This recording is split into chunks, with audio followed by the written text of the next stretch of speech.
And Lukas is here too. And Lukas is also one of my patrons. He's challenging for a 10-minute game. And that's okay because I think not a lot of my supporters have signed up to play really. And obviously if I've played against my patrons, I'll play against other people as well, but I'm sure you understand that I'm playing against my supporters first. So it's okay for me to play a longer game, and it also gives me more time to go into the plans and talk about what I'm doing and why I'm doing it. So we have the Sicilian here. It's the Najdorf. Now it's the Najdorf. I had to wait until he plays his next move.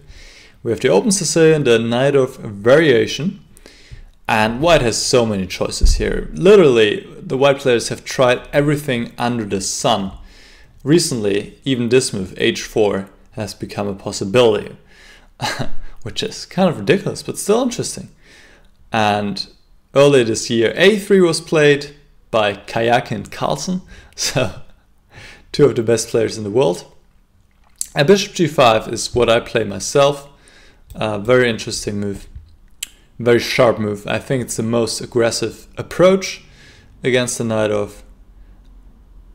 And I myself, as white, like to play right on, attack, be aggressive. So I can only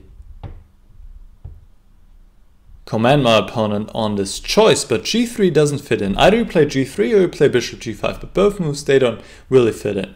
Because now, for example, if I play h6, the bishop can't go to h4, because then it's trapped after g5. So you always want to have this option to go back to h4 after h6 to keep this pin going. Then again, I don't even know if I want to go h6 right now.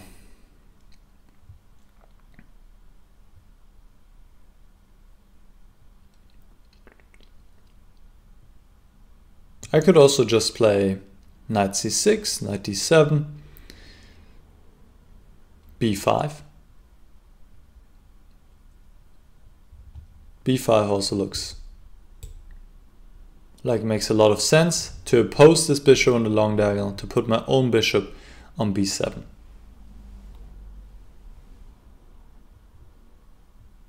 Even though actually, not sure how good that is. Not sure how good that is actually. Maybe not the best choice.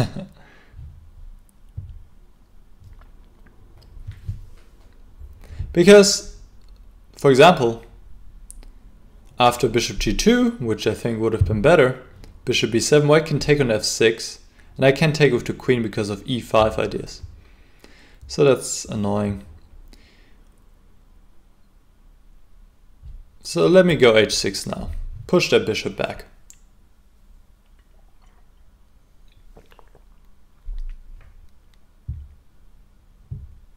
Now I expect bishop e3. If white takes, I'll be happy to get the bishop pair. And now what I will be happy to do is to go... I can even go e5 and push the knight back as well. If the knight goes to f5, I can play g6 and the knight has to go to h4, which would not be optimal. Or I could also take on e4, that's another option after knight f5. But maybe a little bit sharper. So he goes knight g2, very sensible. And now I can just finish my development. Also knight g4 is in the air. I could have gone knight g4, that would have been quite annoying I think for him. Now it doesn't do too much, he'll just play back to bishop to c1. In the position previously, I could have gone knight g4 followed by queen b6. So what's the lesson to learn here? Take your time with your moves, even though if you have an obvious move available, still think about if you have any alternatives. Because sometimes you might play too quickly and miss a good chance to steer the game in your favor. And knight g4 was one of these chances. Okay, now we have a pretty normal position, I would say, and I feel pretty comfortable. I have some pressure on the e4 pawn, and Play knight d7 next. Try maybe to get the knight to c4. He goes f4, but now this was too early because now knight g4 becomes much stronger.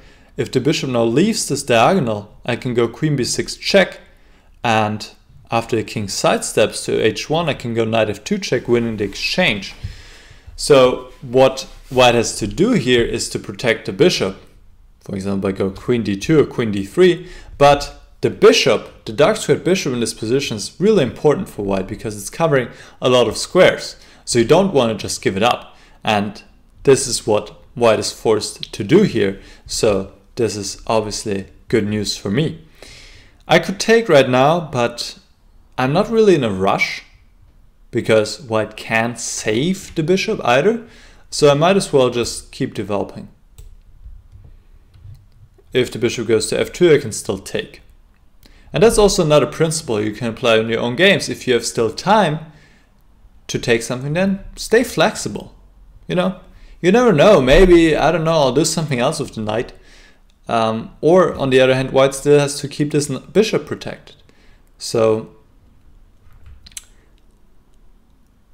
you need to take that into consideration. And now I can actually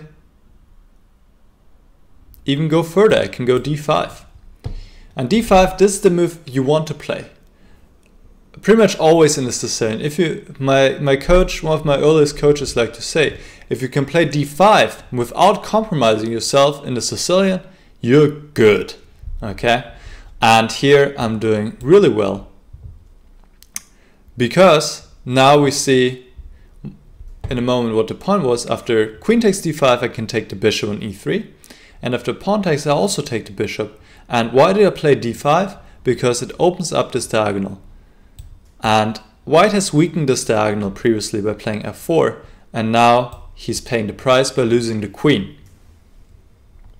And by not taking on e3 first, I kind of still hid my intentions a little bit.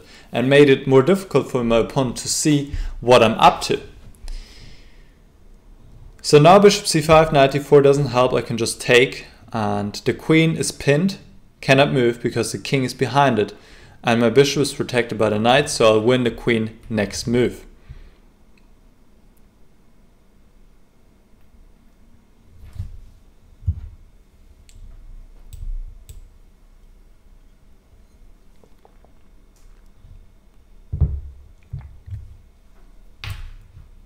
So d5 is a very typical break in the Sicilian and in the Najdorf. So always, if you're playing as white, try to restrict or stop black from going d5.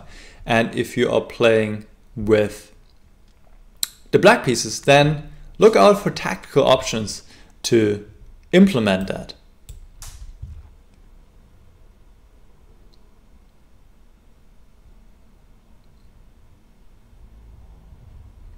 All right, how's the chat doing? Are you learning something? You guys, I hope you do.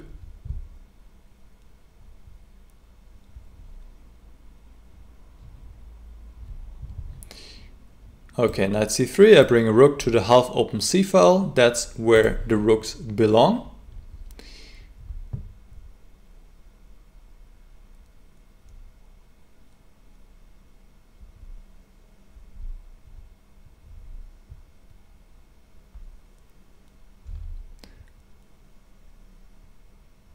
Does anyone have any advice on beating stronger opponents? Actually, it's funny.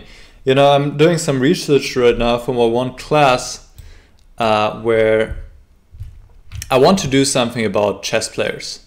And I came across this paper and it said that usually people use different strategies when they're playing against a stronger player. I mean, we all know this. We try to take less risks, play safer, don't go for complications. But the paper says it was like analyzing a lot of online games, okay, from the Fix database, FICS, and it said the best strategy to play against stronger players is to treat them as if they were of equal strength as you, okay? So that's the tip I can give here, even though, of course, I'm aware it's not easy to implement, obviously, because you always have this in the back of your mind. Oh, my opponent is stronger. I need to watch out. I need to be careful. Yes, of course you need to be careful, but don't change your game too much. Play as if you're playing against somebody of equal strength. Take risks. Only the one who takes risks is also going to be rewarded. That's just how it is. So if you want to beat a stronger player, you need to take some risks. And from my personal advice, depends against who you play, but it makes sense to surprise them in the opening. Play some sideline, some line that you know, that you've prepared, and lure them into some territory that they're not familiar with.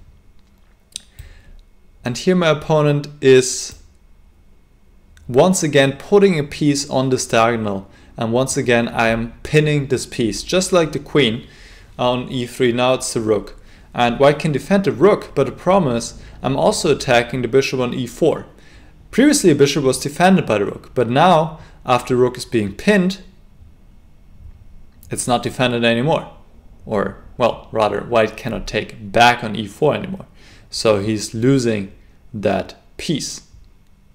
Or the rook on e3.